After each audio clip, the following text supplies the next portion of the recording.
Today I want to talk about Elvis. That smooth voice, that crooner attitude, the cool clothes. Wait, I want to make sure we're talking about the same Elvis. Did you think I was talking about Elvis Presley? No, I'm talking about Elvis Costello. Do y'all know who Elvis Costello is?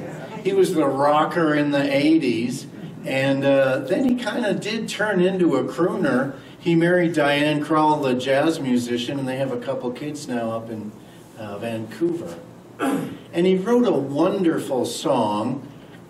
You can imagine him rocking out on this, but I'm just going to read it like a poem.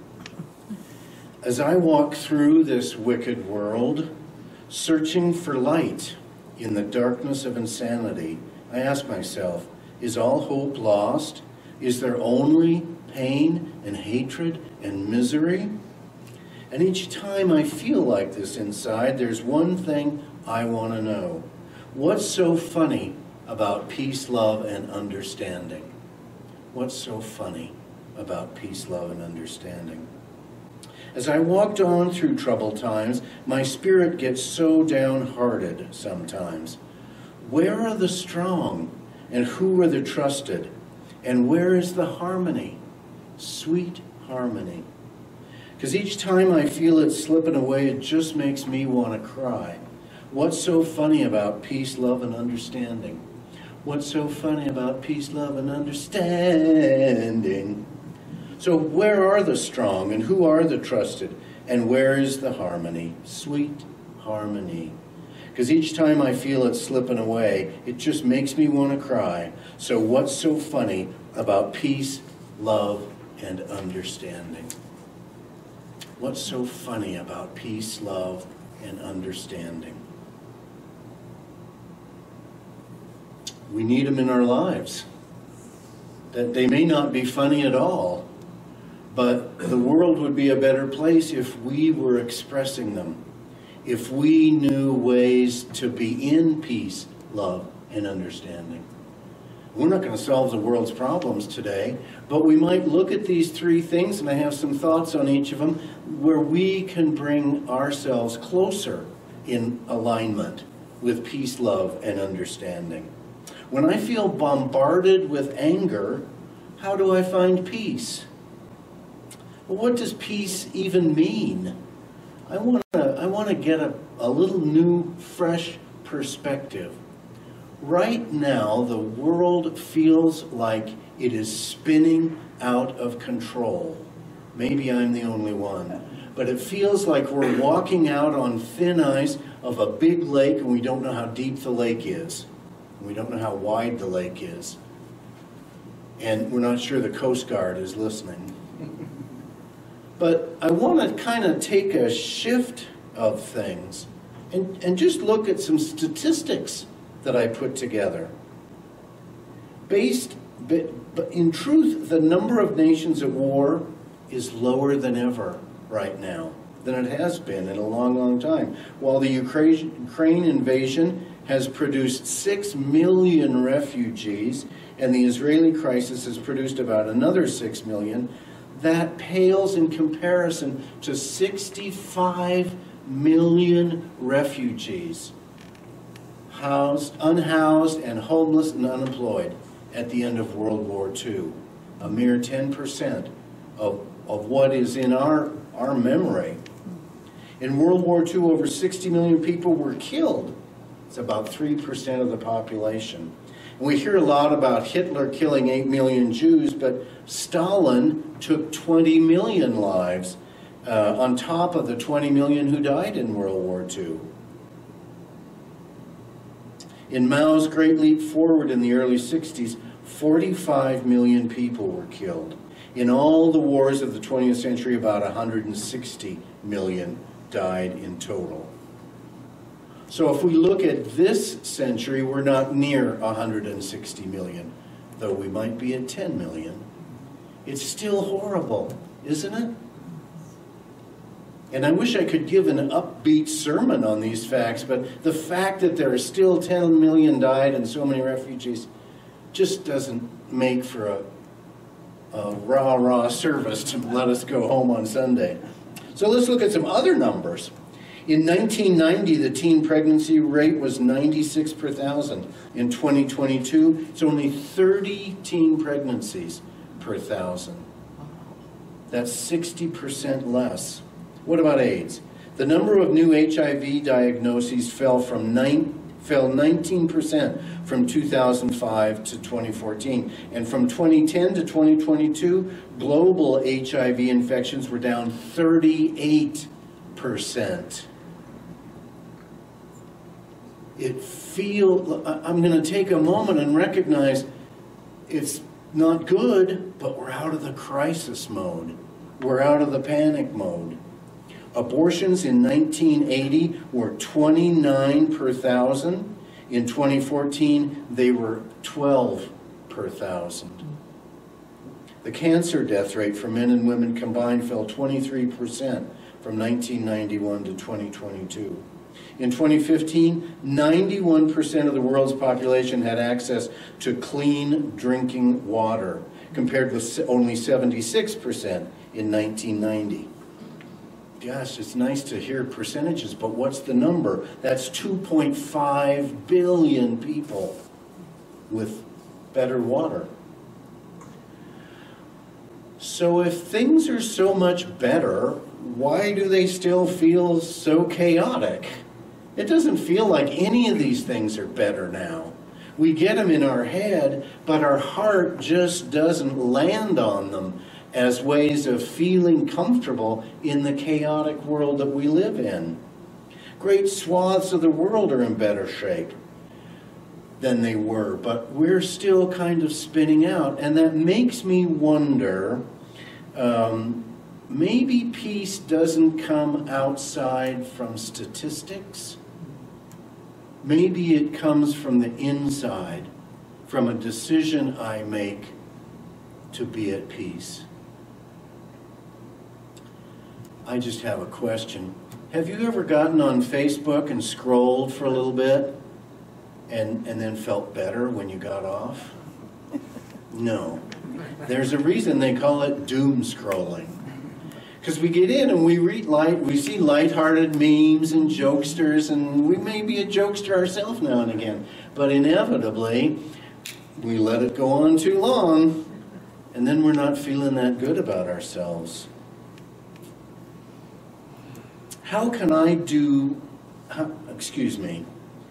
Abraham Lincoln said that most people are about as happy as they choose to be. I'm going to grow that to say that most people feel about as much peace as they choose, and as much love, and as much understanding. In other words, peace is a thought process, and one thing we know in unity is that our thoughts have power. And I know we've all been praying for peace, and I'm lucky if I get peace within myself. I have to be honest and blunt. This is unministerial. But I've been praying for peace in Israel and Ukraine, and my prayers have not been answered.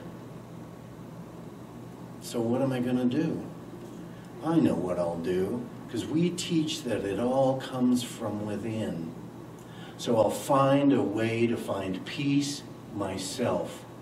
And here's the little thing I came up with, my little trick that we can do every day. First, when you feel like the world is out of control and you're running crazy and you're stuck in traffic and you've been scrolling too long or whatever you do, maybe it's the cable news. Take a breath. Just stop and breathe and notice how human we are, how our breath goes in and out. And it's driven by spirit. We don't have to consciously think about breathing. We can, but we're going to breathe no matter what. So when I'm out of control, I can stop and just take a simple breath. And the next thing I can do is say a wonderful phrase. This great Shah of Persia asked his wise men, find me a phrase I can say that expresses a truth No matter when I say it, no matter what's going on, no matter where I am, a truth that I can hold with me forever. And they ran off, all the priests and everybody, and they had a big conference, and they had a retreat. They had a retreat, and they made a phrase, and they came back with the phrase. You'll never guess what the phrase was. This too shall pass away. No matter where I am, no matter what state of panic I am about the state of the world, this too shall pass away. And we have to look for peace where we can find it. I was driving down Mineral on my way here. Do you all know how beautiful Mineral is? Oh my gosh. When I was growing up in the inner city, I thought the suburbs, no way I'm going out there. Now I'm like, drive me through the suburbs, man. This is well thought out and beautiful. Remember, too, that the light of God surrounds us. The love of God enfolds us. The power of God protects us. The presence of God watches over us. Wherever we are, God is. Let's try that again all together. The light of God surrounds us. The love of God enfolds us. The power of God protects us. The presence of God watches over us. Wherever we are, God is. Oh, it feels good to be with God. It feels good to be with all that peace and all that power and all that serenity. When I feel bombarded with hate, how do I find love? Well, I wonder if love is something we find. Is it lost? And we need to go out and find it? Is it something that just jumps up at us unexpectedly, out of the blue? We don't find love. We create love. We create love. I want to tell you, convey a story that someone I know, a woman named Tracy Brown, told. She was talking about an elderly couple in the grocery store. She is 86. He is 97. Each is using a grocery cart to provide support in place of their walkers. They did more shopping than they intended to, and definitely more walking and moving and lifting. They stood near the exit. She was imploring him to sit down and rest. She heard him say, "If I sit down, I don't think I'll be able to get back up." The look on his face was one of defeat, and the look on her face, despair. In that moment, it didn't matter that Tracy needed to get home, that she'd been in her high heels all day, that she had frozen food that was going to melt if she didn't get it home to the freezer. So she offered them help. They were too proud to accept her help on the first offer, but after they realized she was going to stand there as long as it took, they agreed to her help. Tracy says, "It took me almost 30 minutes to get both of them and all of their groceries safely into the car. But it was the best 30 minutes of my day." Love doesn't come to us. We create love. What we look for is the opportunity to move into our heart and move beyond just being in our heart, but let love take over our limbs and our voice and be kind and helpful and go out of our way, even for that person in traffic. And we remember that when there's somebody behind us with only one thing in the grocery lane, let's let them go first.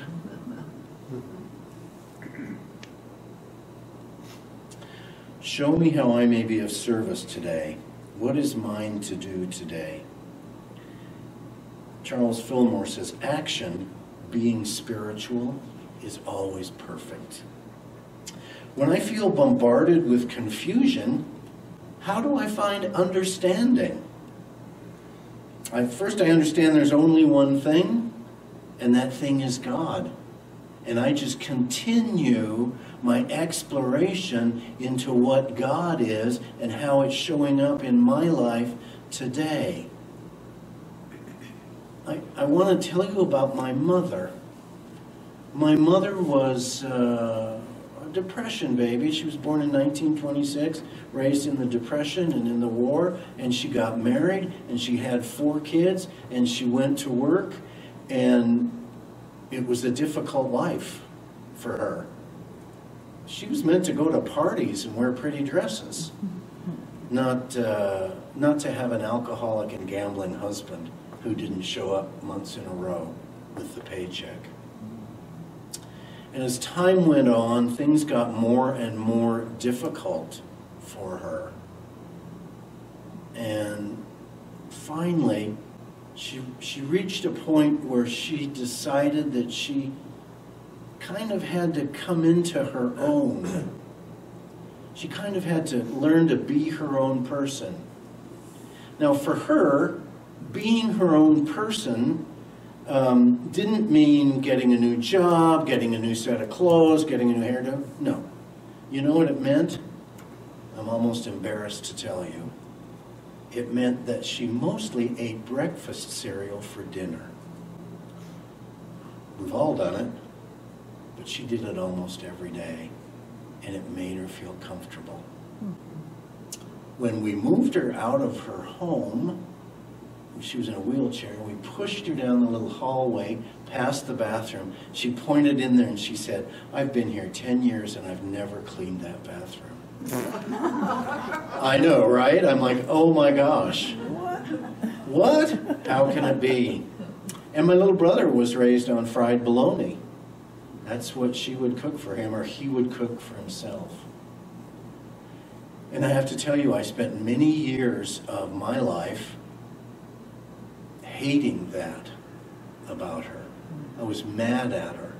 I didn't understand why someone who was so smart and so beautiful would do that, would live like that. I was embarrassed for her, and I was embarrassed in myself because I was a product of her. And I rebelled against that. You won't find a speck of dirt in my bathroom, trust me. And then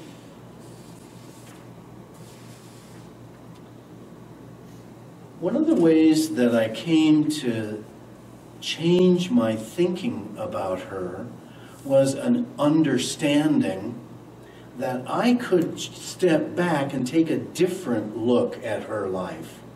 So a lot of times understanding is not living in the facts that we have seen for a long time, but looking at a new set of facts. So I started to look at my mother in a new way, which gave me a sense of understanding her. She raised us kids, 3, maybe 2 of us at least, as a single mom. Because my dad wasn't around, he was gambling. And we didn't know if he'd have a paycheck on Friday when he came home. He might, but he might not show up at all, and he might show up broke. My mom got us through that, and that's a very difficult thing to do. She dealt with physical problems. She had a hernia, and she lay in pain for days and weeks until we could get that fixed. So, and she worked until she was 65 years old. She took a bus downtown and did claims adjustments for RTD. So if RTD ever turned down a claim that you had against them, it was probably my mom who said that. She managed to build a life for herself. And how do I say this? She stepped into her way of living. Not the way you and I might choose, but for her, not cleaning up the kitchen or the bathroom was a freedom that she had. Can you get your head around that? I don't have to clean if I don't want to. And if I want to, after I've worked 8 hours a day and bussed both ways and took a bag lunch so that my son's still living at home will have spending money, I'm going to sit in front of Raymond Burr doing his detective series and eat Charmins, little Irish Charms, breakfast cereal. So by looking at what happened, what she was doing with her life in a different way, not judging, not condemning the facts that I had on hand, that I carried on my sleeve all the time in my 40s, I get to look at her and go, you know what, it sounds weird, but she had the life she wanted. We're all free to create the life we want. And it might not look like we want it to look. The life other people pick that they choose might not look like I want it to look like, but I get to honor it anyway. She went into a home, and she'd had arthritis for years and years, and she'd only ever gone to the arthritis doctor, who never did a general checkup on her. So she moved into a home up in Greeley, and the first thing they did was get her a physical. And they got her a physical, and they discovered that her thyroid had been out of whack for decades. They gave her a tiny pill, if you know this, you know it, levothyroxine. And the next thing we knew, my mother was playing the harmonica in the little choir up at the home. Is this my mother? Wow. There's miracle treatments out there. There's good for us. That day was better than the day before.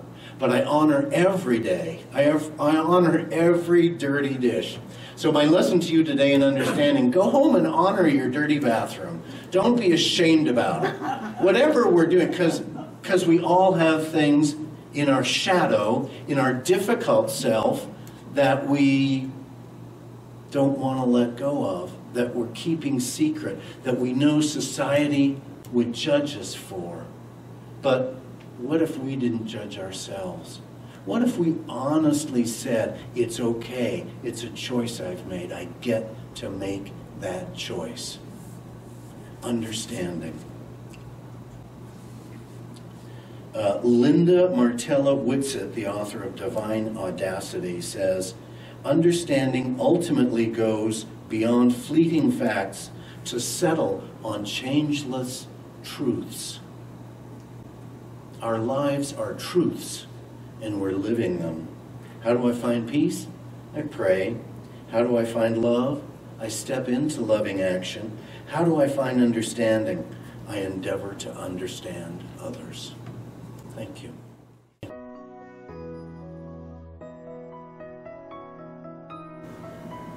As we sit here, we notice that we have become open, that our hearts are open wide right now.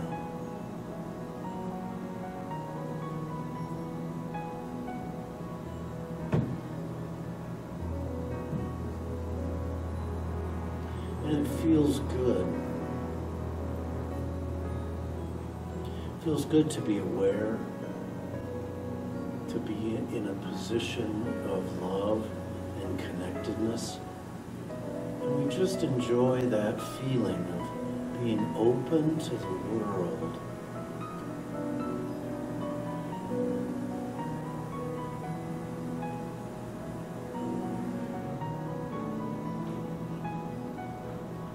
And maybe we have a little something that doesn't feel quite right in our lives.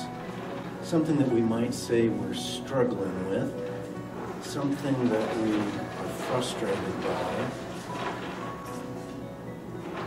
We just think about that and we hold it right in that open heart, that center piece of love.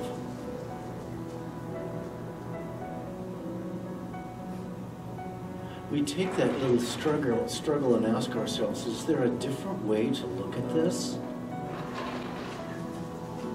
Am I being too human-minded when I could be God-minded?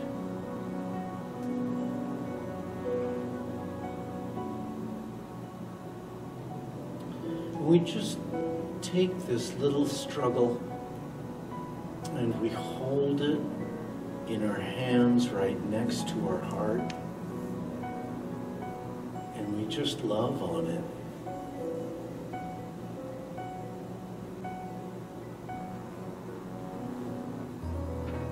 We feel its warmth. We feel its love emanating into us. How weird. There's an exchange of highest consciousness, of deepest love.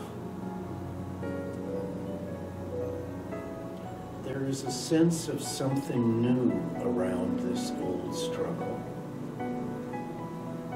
It feels like grace in action. It feels like love in action. Spirit, the gigantor of the universe, acting right here on my behalf.